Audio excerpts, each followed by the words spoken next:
Salut les plus que vainqueurs, j'espère que tout le monde va bien et que vous avez passé une bonne semaine. Ok, je lis souvent dans les forums, on me pose aussi la question, quelles sont les habitudes des personnes qui réussissent, quelles sont les habitudes des personnes riches?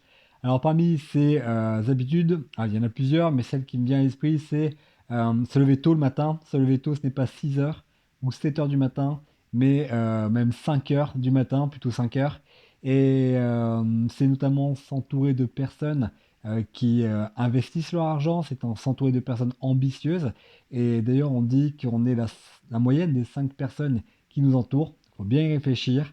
Et puis également, surtout, la lecture. Les personnes qui réussissent, ce sont des personnes qui lisent entre 30 minutes à 1 heure par jour, voire plus. Et à ce sujet, d'ailleurs, moi je suis très fier de vous dire que j'ai relevé mon défi. Je suis très fier d'avoir réussi à lire le pavé d'Arnold Schwarzenegger. Je vous le montre. C'est celui-ci. Donc Total Recall. C'est l'incroyable histoire, l'incroyable et véridique histoire de sa vie. Donc un gros pavé de voilà, 657 pages. Je m'étais fixé comme objectif de le terminer en 11 jours avant la fin du mois. C'est fait et j'en suis très content.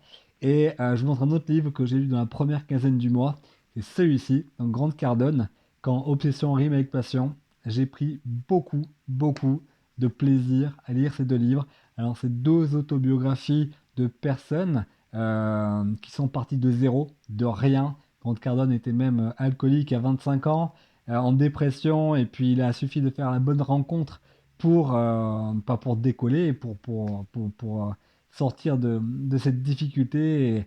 Et en tout cas, ce sont des personnes qui m'ont inspiré. Et en ce moment, c'est vrai que je suis à fond dans les autobiographies. D'ailleurs, le bouquin que je me suis mis comme objectif de lire le mois prochain, c'est Nelson Mandela. Qui n'a pas entendu parler de Nelson Mandela? Donc c'est un long chemin vers la liberté et un beau livre encore de pratiquement 800 pages. Donc je le lis le mois prochain et je vous donnerai mon retour sur ce livre.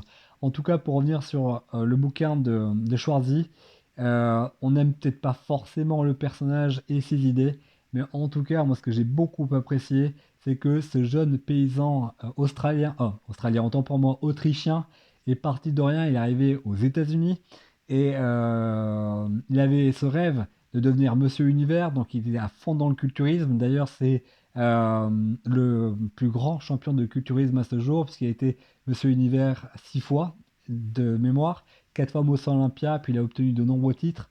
Et de là, ben, il est devenu acteur de cinéma. Donc, qui n'a pas vu de films de Schwarzenegger? Ils sont nombreux. Et puis, ça ne lui suffisait pas, donc il a encore allé plus loin quand il atteint ses objectifs. Il est devenu gouverneur de Californie, donc sur 2 mandats. Et il a épousé une Kennedy, notamment Maria Shriver.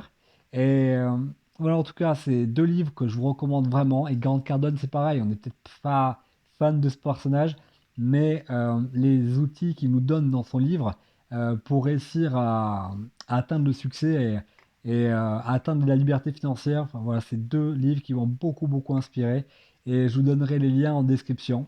Voilà, et écoutez, je vous souhaite vraiment beaucoup de succès. Je vous remercie infiniment de m'avoir écouté et renouer avec la lecture, mes amis, ça fait du bien et ça permet aussi d'acquérir une bonne mémoire. Et ça, c'est une compétence que je cherche à retrouver et c'est important. Voilà, prenez bien soin de vous. Je vous souhaite le meilleur avenir et merci d'exister. À très bientôt.